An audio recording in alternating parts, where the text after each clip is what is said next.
Triomphe Congo TV est une chaîne d'analyse politique, économique, sociale et culturelle. Congolais de partout, aimez votre chaîne, abonnez-vous, likez et activez la notification. Vous voulez la bonne information? Triomphe.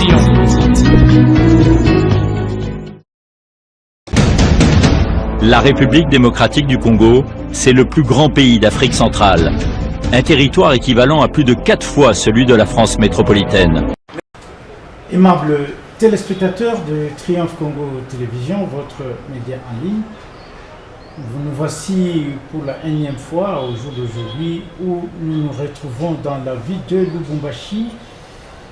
La ville de Lubumbashi, comme vous savez, l'actualité qui domine la République démocratique du Congo à ces jours, c'est le message ou l'adresse du chef de l'État à la population de Kisangani Boyoma Singa Mwambi. Le chef de l'État Félix Antoine Tshisekedi Tshilombo a déclaré, je cite, avoir les projets de la révision de la Constitution, la révision ou le changement de la Constitution. Après cette sortie médiatique du chef de l'État, plusieurs réactions à travers le pays. C'est dans ce sens que, à ce jour, nous allons recevoir le président de l'association, de l'ONG, voulais-je dire, Koudia Talala. Vous savez, cette ONG a, entre autres, comme objectif la conservation de la Constitution. Voilà. Avant d'en arriver là, aimables téléspectateurs, je vous demande une seule chose, c'est de vous abonner massivement sur votre chaîne Triomphe Congo TV. Abonnez-vous, likez nos vidéos, partagez nos vidéos à grande échelle. Et surtout, n'oubliez pas de laisser des commentaires qui peuvent nous permettre de changer ou de modifier notre façon de travailler. Alors, je rentre dans l'entame de cette émission que nous recevons pour vous au jour d'aujourd'hui comme invité M. Jean-Pierre Mouteba, qui est le président de l'ONG Koudia Talala. Monsieur le Président, bonjour. Bonjour, monsieur les journalistes. Oui, monsieur le Président, comme vous le savez vous-même, nous entrons directement à la première question. Votre association, votre ONG qui a comme objectif conserver la Constitution. Dites-nous comment vous êtes arrivé à avoir ces objectifs. Merci beaucoup. Alors, je disais, notre mouvement s'appelle Koudia Talala qui signifie justice équitable, c'est-à-dire partage équitable des ressources du pays, partage équitable des ressources à travers les provinces et à travers tous les Congolais. C'est cela notre objectif et c'est cela notre mouvement. Koudia Mbote, Koudia Bilengi, c'est ça. Alors, pourquoi la Constitution? Comme vous le savez, dans la région ici, dans le Grand Katanga, les gens auraient bien voulu avoir le fédéralisme. Donc, la République fédérale du Congo. Malheureusement, depuis 1960 à ce jour, les constitutions dont la forme de l'État était fédérale n'ont jamais été d'application. Vous avez la constitution de Lualaba, vous avez la constitution de la Conférence nationale souveraine, et même la constitution actuelle qui, lors de son adoption, il y avait deux courants. Il y avait le courant qui voulait qu'on aille directement au fédéralisme. Il y avait un courant unitariste qui domine depuis 60, qui voulait plutôt qu'on garde l'unitarisme. Et ils ont dit qu'ils se sont rejoints, donc ils ont essayé, dans la mesure du possible, de joindre les deux, c'est-à-dire le courant fédéraliste et le courant unitariste, autour d'une constitution unitariste décentralisée, c'est-à-dire une forme de l'État unitaire décentralisé. C'est ce que cette constitution-ci, dans son principe, c'est ce que cette constitution affirme. C'est-à-dire nous sommes dans un État unitaire décentralisé. Oui, nous sommes dans un État unitaire décentralisé, Monsieur le Président, mais le chef de l'État, en s'adressant à la population de Kisangani Boyoma, a souhaité qu'il y ait révision de cette constitution dont vous venez de parler. Comment avez-vous accueilli ce message par rapport aux objectifs de votre ONG? Alors ici, je veux dire que décentralisé, unitaire décentralisé, malheureusement, nous avons constaté que Kinshasa ne respecte pas les dispositions de cette constitution, de cette forme unitaire décentralisée. C'est-à-dire, unitaire décentralisé, il y a des responsabilités exclusivement réservées au pouvoir central et des responsabilités exclusivement réservées au pouvoir, aux entités, c'est-à-dire aux provinces et aux entités territoriales décentralisées. Malheureusement, c'est ça, c'est l'ancienne constitution. Non, c'est la constitution actuelle. Voilà, c'est ça la constitution actuelle. Malheureusement, quand nous évaluons bien, nous comprenons que l'État central, c'est-à-dire Kinshasa, ne respecte pas les dispositions de cette constitution-ci, ne respecte pas la décentralisation, ou la décentralisation n'a jamais abouti. Parce que, comme vous le savez, la constitution dit 40% sont retenus à la source. Mais jusqu'aujourd'hui, toutes les recettes vont à Kinshasa. Et Kinshasa rétrocède à peine 7%. Or, la rétrocession, ce n'est pas constitutionnel. La constitution dit plutôt la retenue à la source. Et ici, je vous dis que quand on avait découpé le Katanga, l'État congolais, c'est-à-dire le pouvoir central, devait au Katanga plus de 2,8 millions de dollars. C'est-à-dire tout l'argent que les provinces produisent, l'argent va à Kinshasa. Et quand l'argent va à Kinshasa, c'est à Kinshasa de décider de quel pourcentage rentre dans les provinces. Alors que la constitution actuelle, elle est unitariste, décentralisée, 40% restent en province, 60% vont à Kinshasa, 10% de ces 60-là vont dans la caisse de péréquation. Vous vous rendez compte, les 40% vont à Kinshasa. Les 10% de la caisse de péréquation ne sont jamais donnés à la caisse de péréquation, qui n'existe que de nom. C'est-à-dire que Kinshasa prend les 100% des recettes nationales. 100% des recettes nationales. Et qu'est-ce que Kinshasa en fait? 80% c'est pour se payer des salaires faramineux. C'est-à-dire, un député, il est à 33 000. Et ça, c'est ce qui est apparent. Mais ce qui n'est pas apparent, vous allez attendre bientôt des véhicules, bientôt le carburant, bientôt beaucoup d'avantages que les gens ont à Kinshasa. Mais vous le regardez, quand vous allez à Dilolo, chez nous, à Dilolo, bon, il y a un médecin qui est là. Depuis 20 ans, il ne touche pas.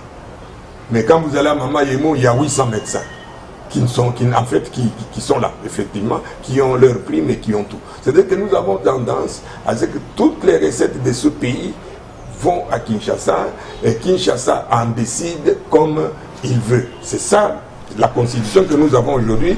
Et cette constitution, nous l'avions appelée Koudiatala. C'est-à-dire, cette constitution prévoit déjà que 40% retenus à la source. Donc, ici, dans la province du Haut-Katanga, 40% des recettes douanières et ainsi de suite restent dans la province pour son développement. Les 60 vont à Kinshasa. De toutes les provinces réunies, les 60% vont à Kinshasa et les 10% de ça vont dans la caisse de péréquation. Malheureusement, Kinshasa n'a jamais respecté cette constitution. Est-ce qu'aujourd'hui, si Kinshasa, comme ils viennent de décider, qu'on prenne une autre constitution, est-ce que Kinshasa va respecter les dispositions de cette nouvelle constitution-là? Nous ne pensons pas que cela soit le cas. Oui, si je vous comprends bien, vous êtes en train de tailler les mots des personnes qui ne veulent pas l'application des articles de cette constitution. Est-ce que c'est un problème des personnes ou bien c'est un problème des textes? Non, mais c'est ce que je viens de dire. Déjà, ce texte-là, ce texte-ci, ce texte que nous avons, certains professeurs d'université proches du pouvoir actuel, ici je cite le professeur Mbata, le professeur Essambo, on dit que c'est la meilleure constitution que nous avons depuis 1960. Quand bien même, il ne rejoint pas nos attentes des fédéralistes, n'est-ce pas? Parce que bon, nous sommes dans une démocratie où les gens peuvent être fédéralistes, les autres unitaristes. On ne doit pas nous obliger tous d'être dans un même monde. Alors, ils ont dit que c'était la meilleure constitution depuis 1960, mais dans l'évaluation, on se rend compte que cette constitution n'est pas respectée du tout par Kinshasa. Donc Kinshasa ne respecte pas cette constitution. Mais le chef de l'État a éveillé des peurs dans les chefs de la population, dans certaines provinces, parce que je ne sais pas s'il a une population. La population ici a entendu le chef de l'État dire qu'il y a trop de tribalisme. Et il a donné deux exemples, les Haut-Katanga et les Lualaba. Et que pour mettre un terme au tribalisme, il fallait nommer les gouverneurs. Ça signifie quoi? Ça signifie qu'il va nommer les gouverneurs dans les Lualaba, il va nommer les gouverneurs dans les Haut-Katanga. Pour commencer, il va nommer les gouverneurs ailleurs, si jamais nous modifions cette constitution, parce que ça va mettre un terme au tribalisme. Ce qui n'est pas vrai. Parce qu'on a connu la période de Mobutu, c'est vrai qu'il y avait des non-originaires qui étaient à la tête des provinces. Nous avons connu depuis Joseph Kabila, qu'il est entré en 2006, bon, même pas Joseph Kabila, depuis 2000. On a connu des gouverneurs originaires de cette province-ci, mais il n'y a pas eu de tribalisme, comme on en a vu il y a peu. C'est-à-dire, si aujourd'hui nous allons encore dans le schéma de nommer des gouverneurs non originaires, regardez là où le regard va, ça signifie que le tribalisme dont il parle, il y aura encore plus de tribalisme qu'il y en a. Oui, parce qu'aujourd'hui déjà, quand vous avez le procureur, il est originaire d'une région, d'une province, l'administrateur du territoire, les bourgmestres et tout. Donc déjà, au niveau des nominations, on se rend compte déjà qu'on commence à, c'est ça, non pas à créer la cohésion, mais plutôt à tribaliser l'administration déjà par la nomination. Alors s'il arrive à nommer et les gouverneurs, et ainsi de suite, je crois qu'ici on va parler une autre langue que le swahili. Et cela, le mal, parce que là, ça ne sera pas pour la cohésion, mais ce sera plus de tribalisme qu'on va implanter dans des provinces et ça va créer encore une fois des conflits que nous avons voulu, n'est-ce pas, arrêter depuis longtemps dans cette province. Oui, je vous comprends un peu votre position. Normalement, vous ne voulez pas démontrer réellement quelle est la position de votre mouvement. Alors notre position, oui. Si on ne sait pas aller au fédéralisme, donc on ne revoit pas cette constitution-ci. Si le chef de l'État veut qu'on fasse des réunions, nous devons évaluer depuis 2006 à ce jour, bientôt 20 ans que cette constitution, bientôt toutes ces années que cette constitution est en application, que nous puissions l'évaluer, n'est-ce pas, secteur par secteur. Par exemple, au niveau des recettes, qu'est-ce qui s'est passé? Qu'est-ce que le pouvoir central a fait? Qui n'a pas respecté telle disposition de la Constitution? Pourquoi cette disposition n'a pas été respectée? C'est des choses comme ça qu'on doit évaluer. Aujourd'hui, nous avons la recette, la redevance minière qui revient aux entités, 15% et 25%. Mais Kinshasa commence déjà à dire non, sur les 15 là, je prends encore 2. Sur les 20 là, je prends 3. On crée Fonarev. Fonarev pour pouvoir... Donc, cette recette, à partir du moment qu'on l'a déjà légiféré, que cette recette revient à la province ou à l'entité gère ces recettes de manière autonome. Mais vous regardez Kinshasa, on prend un décret qui prend des recettes qui sont des recettes exclusives à la province ou à l'entité. Vous comprenez que déjà nous comprenons que Kinshasa ne respecte pas certaines dispositions de la Constitution. Et donc, s'il faut faire quelque chose d'abord, c'est de nous mettre ensemble. Ce n'est pas les professeurs d'université parce qu'ils n'ont pas vécu le terrain, c'est de prendre tous les Congolais, essayer de choisir la société civile, les églises, les associations des femmes, les politiques et tout. Nous nous rencontrons pour dire, évaluons notre Constitution. Est-ce que la Constitution, nous l'avons respectée? Qui n'a pas respecté? Pourquoi il n'a pas respecté? Parce que c'est la Constitution, quand elle n'est pas respectée, elle ne permet pas le développement du pays. Oui, effectivement, mais là, vous avez évoqué un aspect qui est un peu aussi intéressant. Lorsque vous parlez du fédéralisme, selon vous, est-ce que le chef de l'État, en disant qu'il cherche à réviser la Constitution, vous souhaitez qu'il puisse la réviser en instaurant le fédéralisme, et bien vous voulez qu'il puisse quand même changer d'autres articles, comme vous l'avez dit? Non, mais l'article 220 est clair là-dessus. C'est quand on touche à la forme de l'État, il faut qu'on passe au référendum. D'abord, cet article-là, c'est ce qu'on appelle l'article verrouillé au départ. La forme de l'État, il est verrouillé. Nous ne pouvons pas changer de manière. Donc, il faut aller passer au référendum. Or, vous savez très bien que les machines à voter sont encore dans des maisons, dans des bureaux. Les machines à voter, on n'a même pas fait une enquête autour des machines à voter. On a vu qu'on a suspendu des gens à Kinshasa, les résultats. Et puis après, bon, il y a eu tout ce qu'il y a eu. Maintenant, on dit qu'il y a 513 députés. Et donc, c'est un flou artistique dans ça. Et vous voulez, en ce moment-ci, si on dit il va dire qu'on va changer la forme de l'État, on va aller au fédéralisme, c'est-à-dire qu'on va passer au référendum avec les machines à voter que les gens ont encore dans leur maison, qui va être sûr que les résultats qui sortiraient de cette CENI-Kadima et de cette cour constitutionnelle, est-ce que vous pensez que ces choses-là vont sécuriser les gens? Je crois que ce n'est pas le moment maintenant de pouvoir soulever des questions qui, n'est-ce pas, avec la guerre que nous avons, créent encore des tensions inutilement. Donc c'est maintenant d'abord nous concentrer sur le développement du pays. Il a fait 6 ans.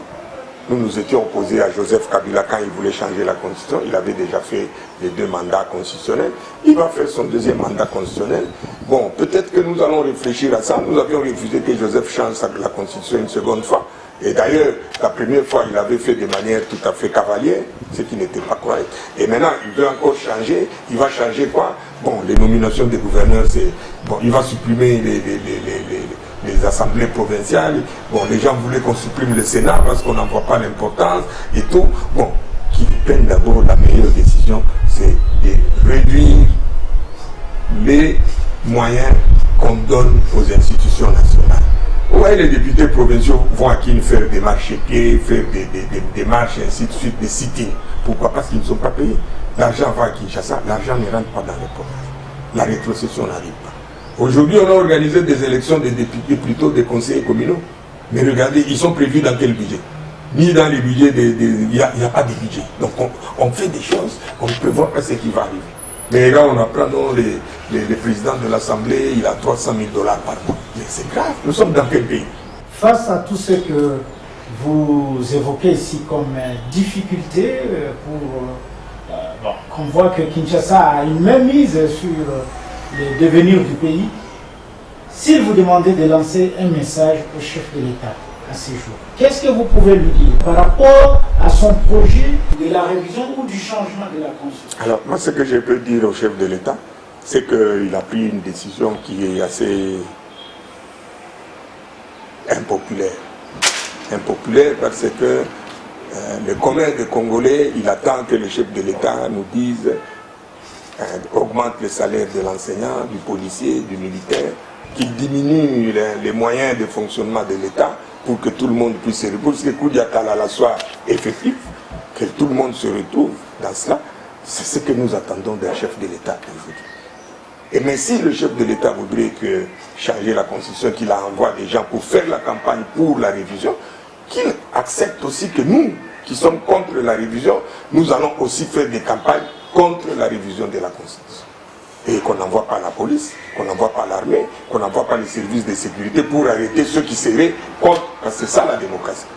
La démocratie, c'est aussi la tolérance. Nous allons aussi, dès que nous comprenons le moment venu, nous allons aussi faire la campagne dans cette province et dans d'autres, parce qu'il y a des amis du Bas-Congo et d'ailleurs qui attendent que nous puissions faire un groupe solide pour mener à bien cette campagne de non à la révision de la Constitution. Ne touchez pas à ma Constitution, elle est bonne.